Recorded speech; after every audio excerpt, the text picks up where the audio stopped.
köögitehnika, mida sa kööki planeerid, sõltub sinust. Näiteks on suur vaidluskoht pliidi paigutamine saarele või siis seina äärde. Mõni ütleb, et kui mul on saar, miks ma ei peaks seda pliiti siia panema. Ja teised jälle ütlevad, et saar võiks olla puhas, kui me siin ümber istume, siis ei taha tegelikult neid rasvapritsmeid. Ja siin ei ole õigeid ega valesid. Tegelikult igaüks saab ise otsustada, kuidas tema tahab.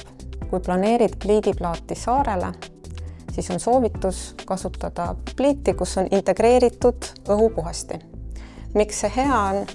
Säilib toa avarus, mis tähendab seda, et me ei pane kubu siia saare kohale ja samuti on siis selline minimalistlik esteetiline välimus. Suurema köögi puhul saab kaaluda juba täiendavate mugavusseadmete paigaldamist. Näiteks veinikülmik, integreeritud kohvimasin ja tegelikult nüüd juba on mõni inimene küsinud ka 2 nõudepesumasinat.